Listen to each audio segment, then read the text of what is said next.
श्री गणेशाय नमः।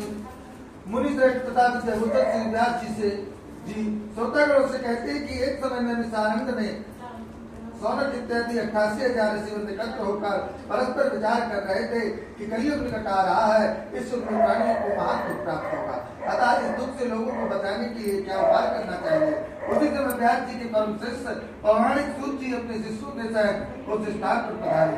सूत जी को देखकर ऋषि लोग खड़े हो गए और श्रद्धापूर्वक उठकर साष्टांग दंडवत किया। इस अवसर पर कवि की कुछ पंक्तियां हैं। अतिथि देख उठ कर मिले अभर उर अगम सप्रेम, चंचल साधु प्रवीण का यह सुकर्म अरुणेम, आवत ही हर के नहीं नैनन नहीं सने, तुलसीता न जाइए कंचन बरसै में, जाते काट पुकार कर सकल सुनौ दैकार, हेमदान गजदान ते बड़ो दान सम्मान, साधु साधु को देख कर खिल उठता जो फूल, वह उठती है नेकी चंचल सरदन फूल। तत्पश्चात ऋषि से सूत जी को उत्तम एवं पवित्र आसन देकर यथोचित पूजन किया और सूत जी से बोले, हे भगवान, इस समय आपका आना बहुत ही उत्तम हुआ। इस अवसर पर आपका शुभागमन ठीक उसी प्रकार है। राम विरह सागर महा भरत मगन मन होत, विप्र रूप धर पवन सुत आए गयो जिन मोत। अर्थात हम लोग शोक सागर में डूब रहे थे, आपने नौका के सदस्य हम लोगों का उद्धार करने के लिए पदार्पण किया है। वह प्रसन्नता का विषय है। हे प्रभु, कराल भी लगा रहा है, इस कलयुग में बहुत चल रहा है।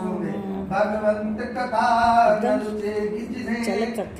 शास्त्र की बात पे ध्यान धरेंगे, पढ़ पे वेदी कहाएंगे साहब, होटल पे मदपान करेंगे, कर खंडन तीर्थ मंदिर का नए कुंड कथा रुदान करेंगे, कभी चंचलती है पराई घर की गर्मी करमान करेंगे, अबला तन देख जवान सभी निज मात पिता को नहीं चाहेंगे, सब झूठ है पूजा विधान मंत्र परस्पर सब बात यही कहेंगे, अजन भांग धतूर अफीम नशा में निरंतर वे बिन होश रहेंगे, बिगड़े फिरेंगे बिन पंथ के हो, बिन घाट के चंचल जू बहेंगे।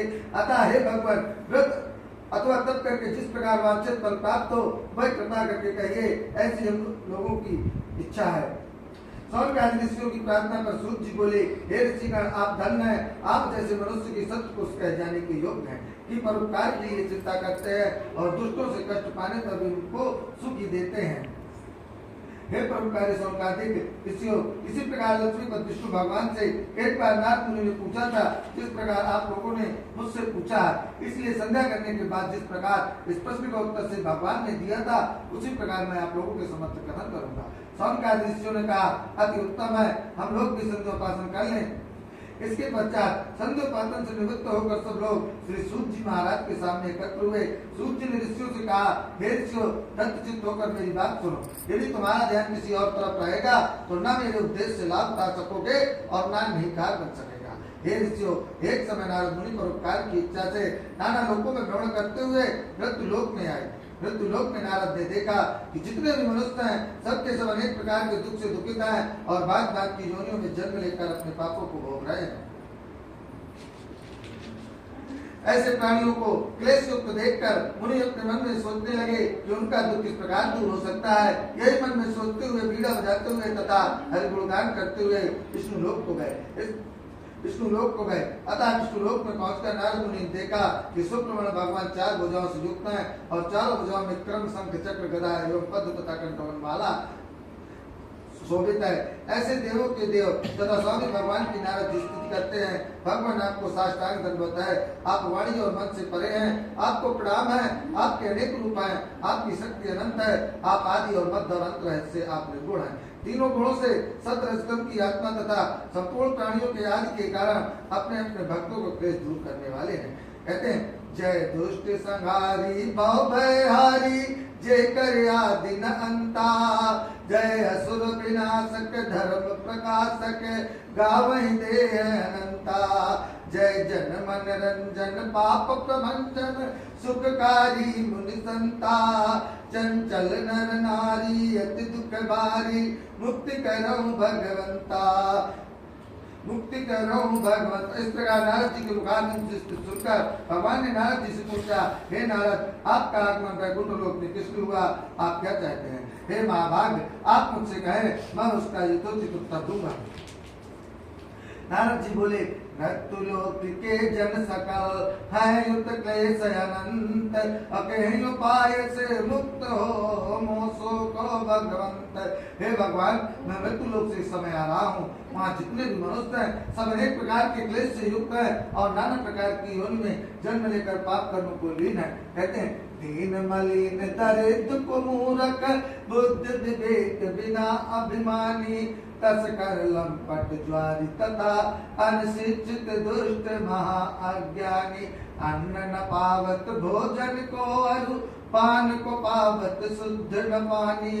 अचंचल सोच बिहाल सभी नर सृष्टि के चिंतन में लिप्तानी। इसलिए गौ भैयारी, भगवान कोई ऐसा उपाय बताइए जिससे उन प्राणियों का दुख छूट जाए। यदि आप मुझ पर कृपा रखते हैं तो कहिए, मैं सुनता हूँ। दीन दयाल बिरद संभारी हरहु नाथ मम संकट भारी। श्री भगवान ने नारद जी से कहा, हे नारद, तुमने भली बात पूछी है, इससे संसार का कल्याण होगा। प्राणी पापों से मुक्त होकर परम पद को प्राप्त होंगे। नारद, इस पेड़ को परोपकार में ही लगाना चाहिए। अतः हे नारद, एक छोटा सा उपाय है, मैं आपसे कह रहा हूँ, ध्यान से सुनो। इसी से बारों का कलयुग में कल्याण होगा। हे नारद, तुम्हारे स्नेह से मैं कह रहा हूँ, कलयुग के लिए एक ऐसा उत्तम व्रत है जो कि महाप्रभु को प्रदान कराने वाला है। स्वर्ग और पृथ्वी में दुर्लभ है। वह व्रत है सत्यनारायण विष्णु भगवान का तथा व्रत तथा पूजन। जो मनुष्य व्रत को धारण करेगा वह दुख से छूट जाएगा, सुख प्राप्त करेगा और अंत में मोक्ष को प्राप्त होगा। भगवान का वचन सुनकर नारद जी ने कहा, हे जनार्दन, इस व्रत का क्या फल है, क्या विधि है, कब करना चाहिए तथा पहले किसने इस व्रत को किया, सब विस्तार पूर्वक वर्णन कीजिए।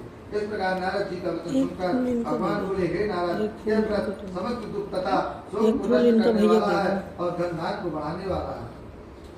सत्य कथा दुख शोक को दूर कर दे चैन। हे नारद, कलिकाल में यह वैभव सुख है।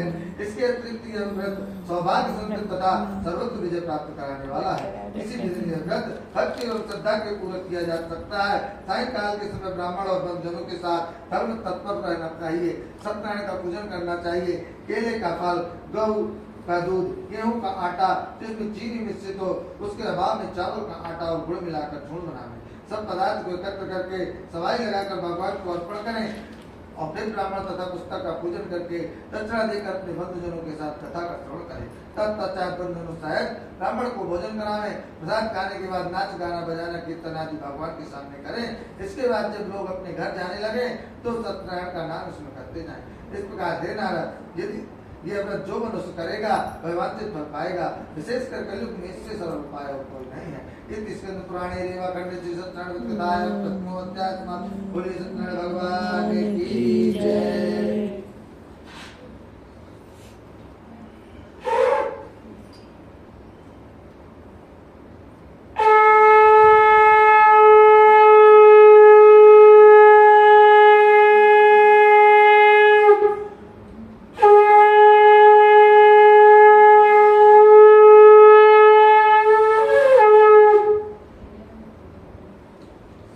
नारायण नारायण नारायण